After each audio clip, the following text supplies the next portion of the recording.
Okay, I am recording here. I am sitting in downtown Clearwater.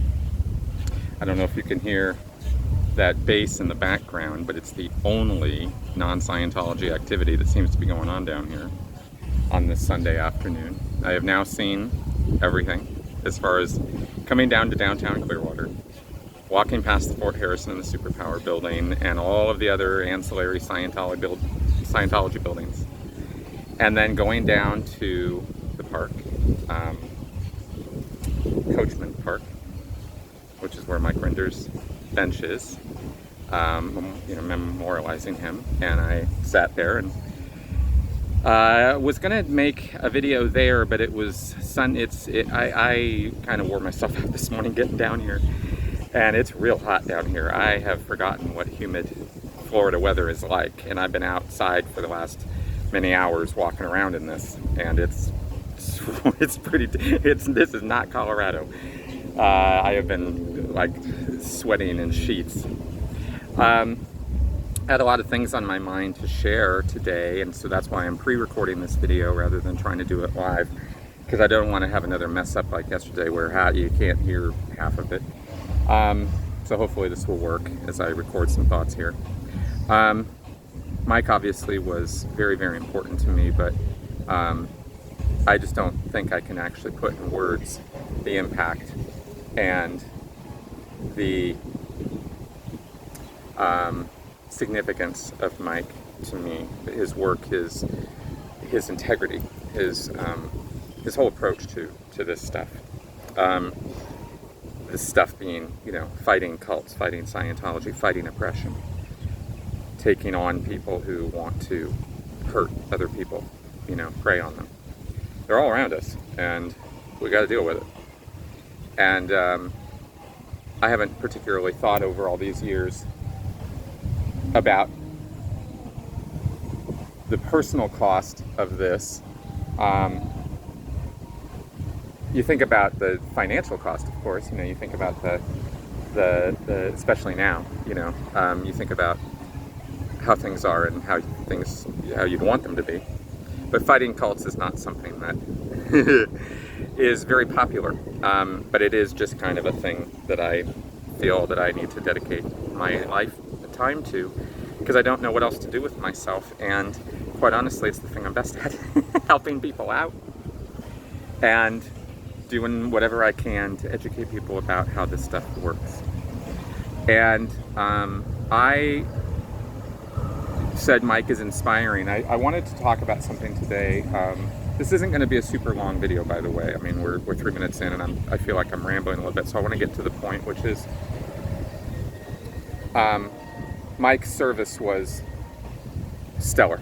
It was unbelievable. I haven't really been to any kind of memorial. I'm not comparing it to anything else. I'm just saying that for what it was, and for all the people who were there, and for the messages that were communicated, and for the love that was felt collectively by everybody, and how I expected there to be more friction and more difficulty interpersonally, and I've come to realize that one of my biggest problems is that I will sometimes imagine or create conflicts that don't exist, which is kind of an ADHD thing. So I'm just trying to kind of own that. And so to be here in person after all these years, I haven't seen Tony in person since 2017, much less so many of the other people here who were here, right? From Christy to Mike's family to the Headleys to Janice to everybody. I mean, everybody, right? There were so many people here. Of course, Leah. Got to spend some real quality time with her, and it really kind of put there for me in a new unit of time, so to speak, for Scientology people, that this is an important fight, and one that I stepped away from because I was a little beaten down and afraid and sick and tired of being attacked by Aaron Smith-Levin and his cohorts. I just got so sick of it and so exhausted thinking about it, and of course, you know, the way I think about things, overthinking the hell out of it, like a lot. Okay, and I own that. But to let that, you know, get to a place where I convince myself, okay, I'm not going to talk about Scientology anymore. Done. You know, well, from a recovery perspective, there's nothing wrong with that. That's a good place for me to be. But from an activist perspective, it's pretty not that, isn't it? And from you know, a cult fighting perspective, right, to go, okay, well, I'm kind of done breaking down or talking about or analyzing Scientology other than the show I do with Tony every week. Well, since you know, I haven't been gone that long, but I don't see anybody else picking up the mantle of what I was doing. And what I do see is a lot of silliness and goofiness when it comes to online activism against Scientology. And I'm not saying that everybody's doing that, because I know there's some great storytellers and there are some fantastic people producing some wonderful analyses and stuff about Scientology. So this isn't me against the world here at all. In fact, if anything, it's the exact opposite. I want to work more with these people who are actually doing the work, as opposed to the people who are trying to sensationalize all of this. And it's a tricky line to cross, because you do need to sensationalize it to get people's attention. And you do need to make it interesting and flashy and sensational in order for people to want to pay attention to it, especially now. So there's a line there, and I've not been great at it. And I'm super academic, intellectual guy, right? So I'm always leaning heavy in that direction. And you know, I'm just going to try to do better. But I need to get back into that arena. You know, start breaking this stuff down for people more. And again, I got some pretty big ideas. Of course, I always do. But I got a bunch of small ideas too. Now, I've been saying for a long, long time on my channel, of course, I want to keep going into Mormonism and, you know, the Jehovah's Witnesses in the same way. I want to take on these big major cults in the world and break them down and really, you know, help people see them for what they are. And you need a little history to do that. You need a little analysis to do that. You need a little, and you need some survivor stories to kind of bring the human element, right? And you put all those things together and people kind of start getting it. I need to do more of that. I want to do more of that, right? So I'm going to try to do that. I'm also going to, I also want to work more. I've already been working with the Aftermath Foundation to a degree, working with some people, helping people who are coming out the way that I can, the way that I consult with people. And I want to do more of that. And I want to see if there's more I can do on that front as well. Because I think one of my, I know there's a lot of reflection today, isn't there? It's what happens when you go to memorials. You know?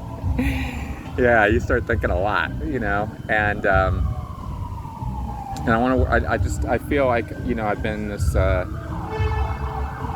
know, not necessarily always by choice, and not because I'm trying to be some, like, you know, lone guy, but it just feels like I'm a pretty lone guy a lot, you know. So see if I can do something about that. Walking around downtown here, I see everything they've been saying for years. I mean, downtown is dead. It's a Sunday afternoon. How alive is it supposed to be? Well, you go down to the beach, it's pretty damn alive. You know, Clearwater is a pretty alive place, but not down here. And I get it. I really, you know, I've gotten it. It's not like I didn't understand, but now it's like I see it. Walked around in it. You know, I walked down through the Potemkin Village, this 2-block street they have, where they have this community volunteer center and all of their public outreach front group stuff. What a joke. I mean, what a complete joke. All the doors closed, you know, people inside, Sea Org members and maybe some public Scientologists, I don't know. But, you know, what are they doing? It's really something. You can feel it. You can feel it in the air down here. Walking around downtown, the Scientology, you know, it's oppressive. It oppresses the air around it. walking around Flag, I didn't make any effort to engage or get in anybody's way or do anything like that. I just walked around and took pictures. That's all I did, right? Tourist mode. I'm not here to get in Scientologists' faces. That's not my thing. So watching closely, right? Trying to watch closely as to, who and what's going around. It's not just old folks here. I watched young people. I watched professionals. Saw some black Cybertruck from a mortgage company in the parking lot of the church. I thought that was kind of funny. Just because it was so black. It was like this jet black. I was like, man, that thing must be uncomfortable to drive around in Clearwater. It's so sunny here. Anyway, I've been sweating, just sheets of sweat coming off of me all day today. Anyway, it's an interesting demographic is all I'm saying, right? Walking around the Scientology bases, there's nothing going on there. There were many people, in fact, more people walking around around Flag than anywhere else I've seen downtown here. So as far as like where the activity is, Scientology is kind of the center of the activity that I saw today. And as I mentioned yesterday, I'll reiterate a little bit of that because it was such a crappy live stream. But yesterday, some of my impressions of this place. Scientology, I believe that the way the Sea Org and the Scientologists here think about themselves is that they are inevitable, right? I kind of did a Thanos comparison, right? And that they are here, they're not going anywhere. There is no idea on anybody's part of getting rid of them at this point. I don't see or hear anything like that ever. I've not ever seen anything like that here in Clearwater. It's 50 years now that they have been here. This year, 50 years. 1975, they landed here with Operation Normandy, right? The L. Ron Hubbard written program to land in Clearwater, sleepy retirement community, Hubbard called it, or typified it. And they were going to take this place over. And they have been on that mission for 50 years. And when you look at where they're at now, you can see that they are established. They have not just beachheaded, they are established. They have built a fortress on the beach of Normandy, so to speak, right? They are not going anywhere. That's a shame that it's gotten that far, but it is. So, but the thing, I think there's a lot of analyses to do of Scientology here in Clearwater in terms of actual contributions to the community and stuff. I don't know how much work has been done on that. I don't remember seeing anything about any kind of budgetary breakdowns or how these people contribute to the economy for real. I saw one analysis that was very, very pro-Scientology like years and years ago. I think it was commissioned by the church, if I remember right. Anyway, that's the kind of breakdown I'd like to do. I don't know what you guys, but you guys got to tell me now. If I'm going to come back into this world and start talking Scientology, and not only that, but if I'm going to do that, what do you guys want to hear from me? Because I don't want to spin my wheels on this either, right? I want to give you guys what you want. So tell me that in the comments, please. Okay, let's see if this worked out at all. I'm going to post this, and then I'm going to go back to the airport. I got my SP bracelet, by the way. Wearing this thing loud and proud around the base. Anyway, it was weird seeing Sea Org members today. I haven't seen a Sea Org member in a long time. Yeah, they tried to mess with my flight yesterday too, by the way. Southwest called me, alerted me that there had been 2 phone calls trying to mess with my flight home. So, fair game? Here we go. All right. Gonna go ahead and check out. Like I said, leave it in the comments for me. Let me know what you want from me, Scientology-wise, and I will do my best to deliver. All right, guys. Bye-bye.